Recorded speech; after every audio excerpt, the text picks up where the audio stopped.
Hello everyone and welcome to another Twin Stitches Designs tutorial. Today I'm going to be showing you some tips and tricks on colorwork knitting. I am knitting up a sample pattern that you can find in my Ravelry store as well as in the link down below this video on YouTube. I am knitting this out of Knit Pick Stroll. The main color is Treasure, which is this beautiful mustardy yellow. Absolutely love it. And we're going to be using some Knit Pick Stroll in the white for the contrast. Now, when you're picking colors for colorwork knitting, one of the best suggestions I can give you is doing high contrast colors. You want to be able to make sure that your colorwork is going to pop. One of the worst things you can do is pick colors that are very close together and you can barely see your colorwork. So what I would recommend doing is taking a photo in black and white, and you can really see those different hues of how the colors work together. You want them to be one very light and then one very dark, and you'll see that the colorwork will mesh really well together. So once you have your yarn picked out, I've already knit the cuff of my sock and I'm ready to start on the colorwork portion. Depending on how your colorwork is going and how many stitches, for this specific pattern we have an 8-stitch repeat of the colorwork. So I took out these little tin of small stitch markers. Now these are from Knit Picks that you can get. I will link everything down below.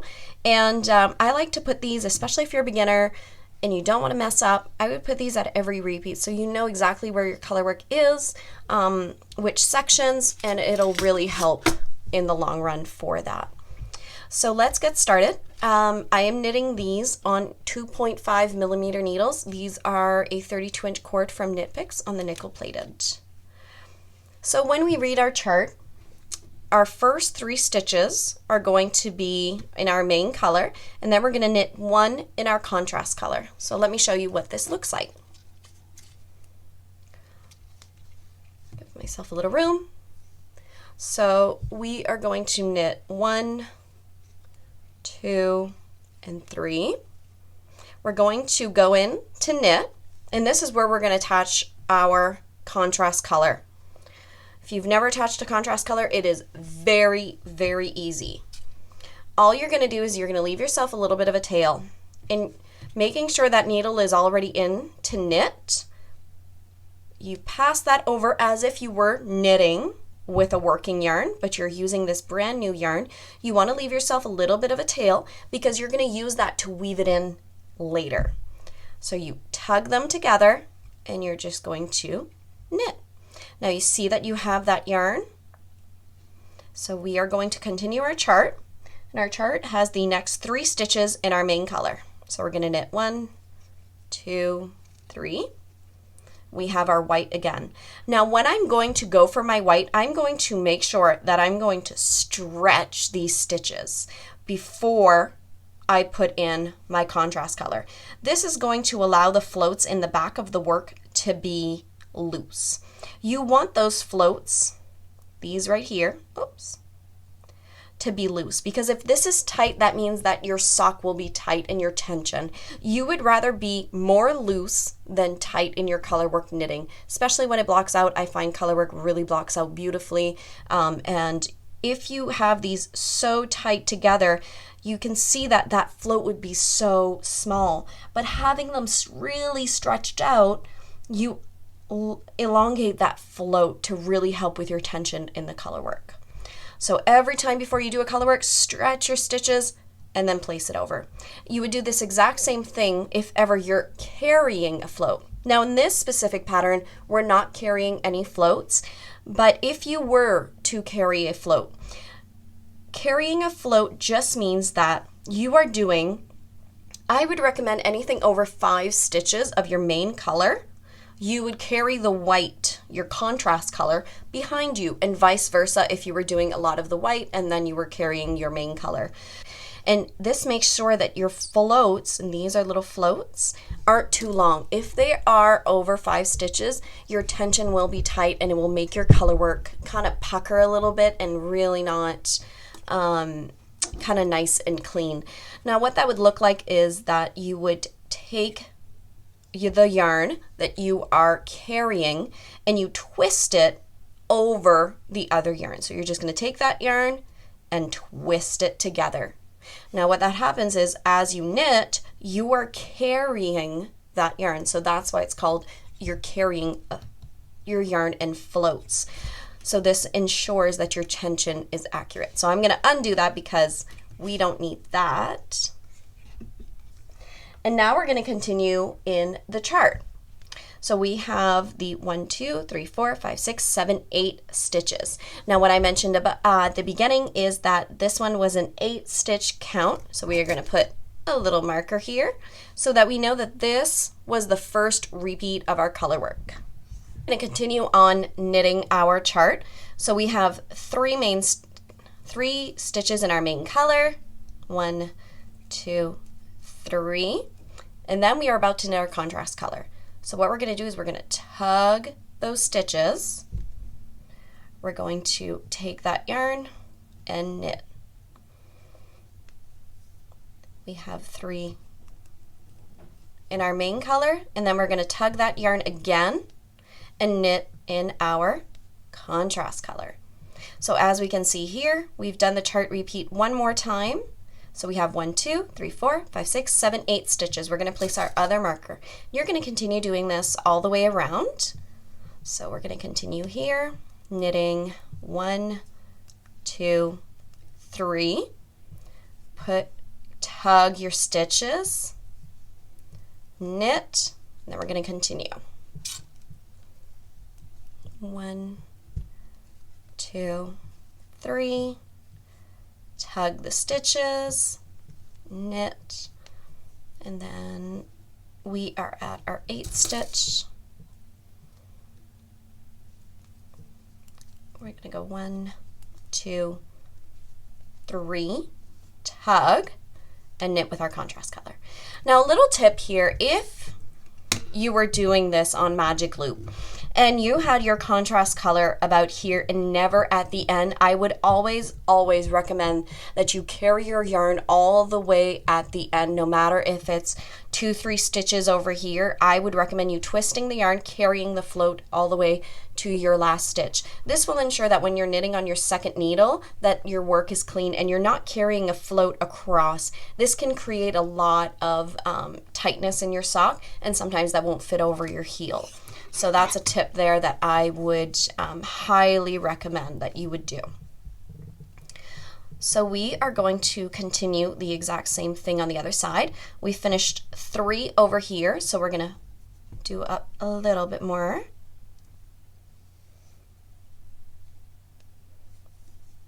So we have 1, 2, 3, and then 1 with our contrast color. So I tug, and you see how that yarn is at the front on the last stitch. This will ensure that it's starting at the beginning, so you're not carrying very long floats. Now we had 4 stitches on this side and 4 stitches here, so that was 1 repeat.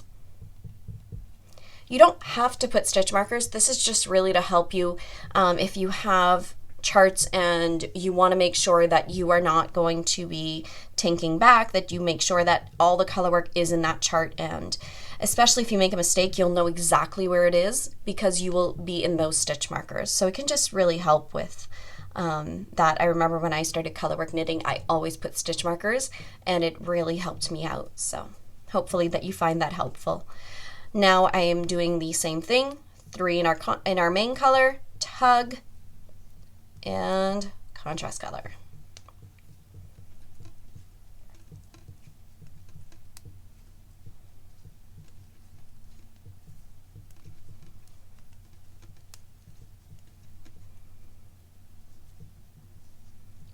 Oh, I forgot to put a marker. Now, if ever you forget to put a marker and you've knit too far, all I do is I transfer it back. Now I'm at where I would put a marker, put my marker, and then transfer them back purlwise. You don't twist your stitches, and you are all set. So let's tug our knitting, knit with our contrast, and keep going. Tug, knit, we're going to put the marker. Now, obviously, at your last 8 stitches, you will not be able to put a marker, and that is okay because you know that once you finish the needle, you've finished your repeat. So there's no problem there. I would definitely not put a marker here just because it would, you know, go off on your needles, but you should know that that would be your last stitches on that needle. So we're going to go back with our 1, 2, 3, tug, and that contrast.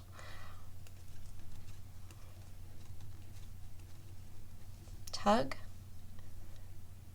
and the contrast. This also as well on both needles, I would recommend that you carry the float all the way to the end so that both sides have that. So if you are not doing your color work at the end, carry that float, bring it there so that you are starting both yarns at the same area. So we've just finished our first round of the chart, and it should look something like this. You will notice that you have a tail with your contrast color. All I do is I make sure I tug, and then I just put it in the work. So I want to make sure that, you know, by accident I don't knit with this because I've done that before. Then I've had to take back, and that's not fun. So I always make sure that I put it in here in the work so that I won't confuse it with that working yarn. Now we are going to go in for our second round. Our second round says that we're going to knit 1 in our main color, 1 in our contrast, 1 in our main, 1 in our contrast, 1 in our main, 1 in our contrast, and then 2 contrast. So it looks something like this. We'll knit 1 in the main, 1 in the contrast. And you see here I'm not really tugging because it's only 1 stitch. If it was a few stitches, then I would tug. Because it's already somewhat loose, it's okay. You will notice that first stitch, you see how big and gappy that is? That is normal because your tail is here. So all you do is you tug, and that really brings that in. Especially as you keep knitting, it will completely adjust itself. So don't stress about that.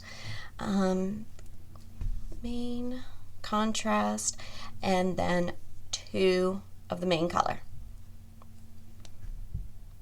So I'm going to do that again on this needle. We do the main color. So you see here we've done 3 of this main color, so I'm going to tug those when I'm going for my contrast, just because there's a few stitches and I want that float to be nice and long. Go contrast, contrast.